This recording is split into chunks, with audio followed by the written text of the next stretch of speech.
Greetings, salutations, respect, and love. I am Scott, and you're in the Prog Corner. Oh, boys and girls, it's the moment you've been waiting for. Yeah, I've been doing this Prog Corner thing for 21 months, and this is the first Steven Wilson solo album that I get to review, so I'm excited about it. Yeah, the Porcupine Tree album came out last year. That was really good. I enjoyed it. This is his 6th album. It's called the Harmony Codex, and if you bought the Steven Wilson book, apparently there was a chapter in it about this album called the Harmony Codex and what it's all about and all that kind of stuff. So this, like I said, is his 7th album. His first album came out 2008, Insurgentes. I guess is the name. It's a Spanish word. 2011, Grace for Drowning came out. That great double album. I love that thing. 2013, The Raven, Who Refused to Sing, and Other Stories. A lot of people's favorite album of all time. A lot of people's favorite Steven Wilson album, that's for sure. 2015, Hand Cannot Erase. Just such a masterpiece. And then things kind of went haywire, man. 2017, To the Bone.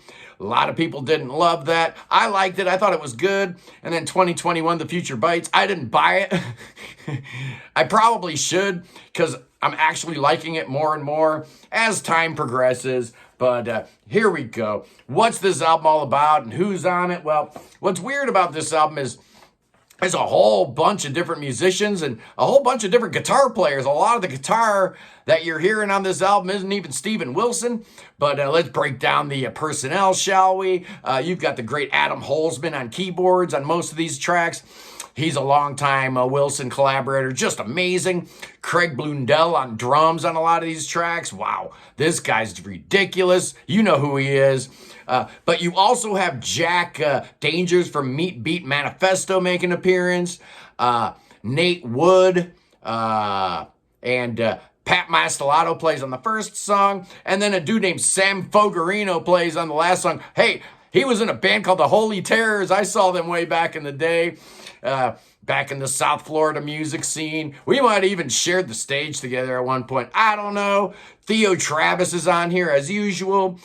You've got a bunch of guitar players besides Steven Wilson. You got David Kohler, Lee Harris. Who else is on here? And a dude named Nico Soner, who plays a lot of the leads. He was in Asia for a little bit. He was in Life Signs for a little bit. That guy's amazing. You've got Nate Navarro playing bass on a couple tracks. Guy Pratt plays bass on one song. And then you've got Rodham Wilson, of course. Steven's wife does some narration. And then, of course, you've got the great Nina Tayab singing on one song here. But let's break down some of these tracks. Some of them are better than others. It opens up with a song called Inclination, and it's a real solid opener. You're in A throughout this thing, and it really sets the stage. You know what you're in for. He's not tricking anybody. You listen to this track, and you kind of get a good idea what this album is going to be all about.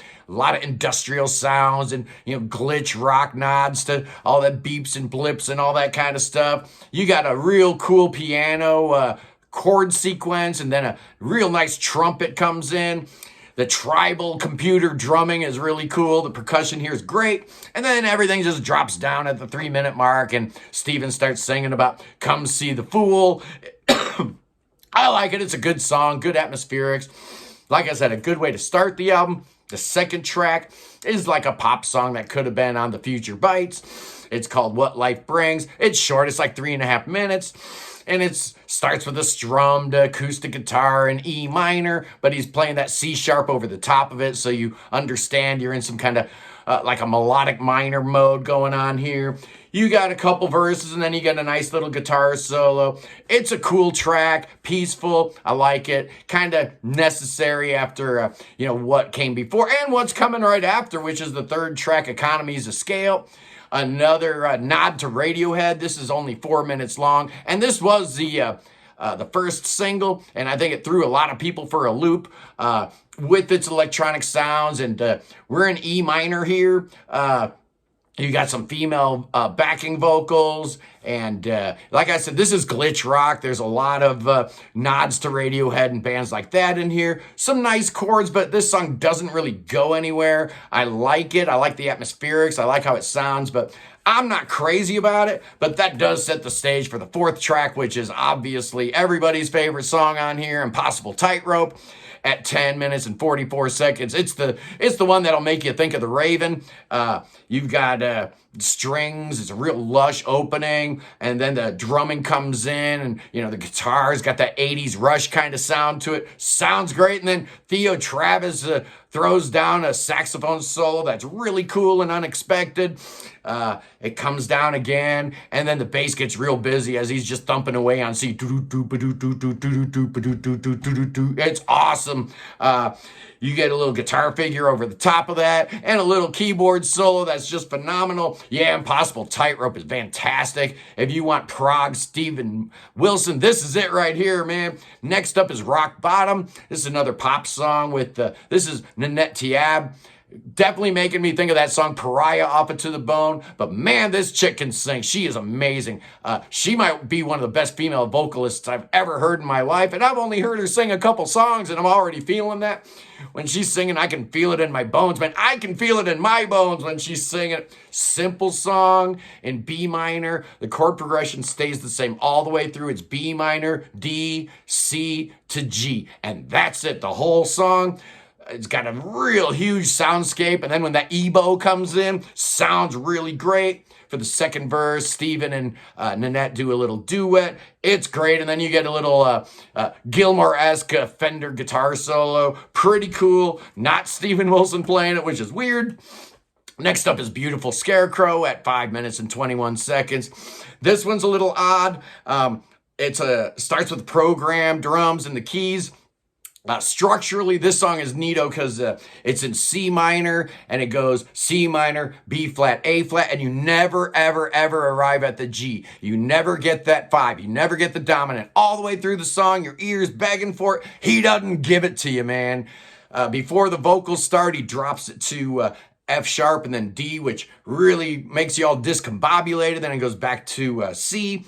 And the vocals kick in, and he does that weird progression one more time in this song.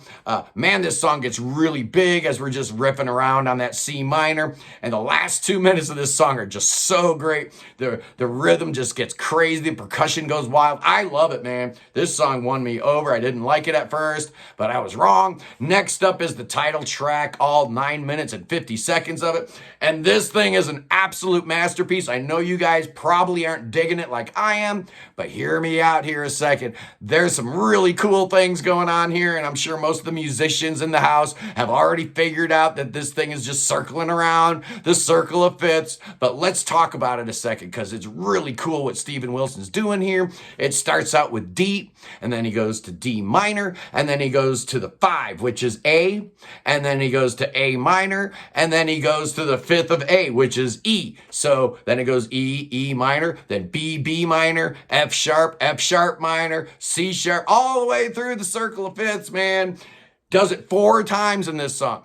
So there are 24 chords in that circle of fifths if you're doing both the majors and the minors.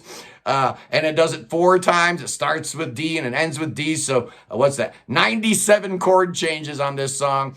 And if that isn't enough, what's really, really, really cool about this whole sequence is how it starts. You're in the second inversion, and then as the chords shift over, it goes to third inversion, and then it goes to first inversion, which allows for this weird sliding effect. First, you're just dropping a half tone on the third to make it a minor, and then you drop 2 notes down a half step and you're on the dominant. It is just so cool how it slinks around, it slides around. Real smart, man. This dude was thinking when he put this thing on, together. Just amazing. You got his wife narrating over the top, and then there's a little keyboard solo going on. Just incredible, man. I just dig this thing so much. I love songs that make my brain work a little bit, and this one definitely does it. Next up, Time Is Running Out. It's a 4-minute track, and it's kind of cool. It starts out with some arpeggiated pianos. Steve's vocals come in as we're toggling back and forth between B flat minor and A major. Kind of a cool little chord change, but there are some really cool chords throughout here. The whole sequence, somehow you end up on C, and then you get this robot voice with the glitch percussion again. Nice little guitar solo, which I doubt is even Steven Wilson. I could go check the credits, but that's way too much work. The penultimate track is Actual Brutal Facts. This one's 5 minutes long, and it's a cool track. It's an aggressive track. You got both fake and real drums here, and they sound just phenomenal. A little guitar figure comes in that definitely makes me think of like The Cult or The Cure. You get this low narrated voice on here. He's talking about, how life is and, all his struggles and stuff. Lots and lots of sound effects and lots of really cool things going on this song. Some beautiful keyboards and some ugly bass guitar work. Very, very cool. Very interesting song. I like it a lot. And then we get to the final track, Staircase. 9.5-minute song. Starts out with a keyboard sequencer that sounds really cool. And again, we got a very simple structure to the first half of this song. We're in C minor. So the chords go C minor, A flat, G to E flat. That's it. The guitar comes in. It's a little funky. Sounds great. There's a little soloing going on. Man, the drumming on this track is just dynamite.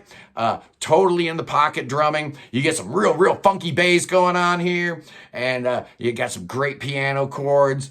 The song kind of changes halfway through as we get into a much more instrumental kind of thing. Maybe recalling a little bit of the textures and the atmospherics of the title track as we get that narration section again, as his wife, talks about flying around London and whatnot, and as the song just slowly kind of dissipates away. It's phenomenal. I really dig this thing. I went into here really thinking, man, I don't know how Steven Wilson's going to be doing here. I didn't love the last two albums. I liked them. But this is not a return to form. This is not a Hand Cannot Erase Part 2. This is not the Raven That Refuses to Sing Part 3 or anything like that. This is Steven Wilson doing what he wants to do. And clearly what he wants to do is mess with your mind and cover a whole bunch of sonic real estate, which he really does here well. Kind of makes me think of the first two Steven Wilson albums with, all the different diversity in them. But then there are times that, you think of the Future Bites. Couple times you think of The Raven, especially Impossible Tightrope. But what is my score going to be on this, the 7th Steven Wilson solo album? Well, it is certainly not a perfect album, but it's really pretty close, man. I really like this thing. I'm giving it 4.5 headphones, and I feel great about it. It's a dynamite album. I find myself returning to it over and over, and that is why I kind of delayed my review a week. I wanted to really see what all was in here, get under the hood and check everything out, and I give it my 2 thumbs up. I give it my Prog Corner seal of approval, absolutely. Tomorrow, boys and girls, we are going to be doing prog songs by non-prog rock groups. That's going to be a lot of fun. Something I've been planning on doing for a long time. And the beauty of only having this channel for like 21 months is there's still a whole bunch of those kinds of episodes I haven't done yet. So I'm excited about that. Anyway, our prayers to the good people in Israel. And we pray for the Palestinians too, man. Not all of them are terrorists, There's good people on both sides. Pray for them both. Pray for peace. Peace in the Middle East, man. I've been saying it. Nobody's listening, apparently. How annoying is that? Peace in the Middle East. Free Tibet and God save the king. Save that sucker. That son of a gun could use your saving right about now. Yes, he could. I'll see you punks tomorrow. Peace.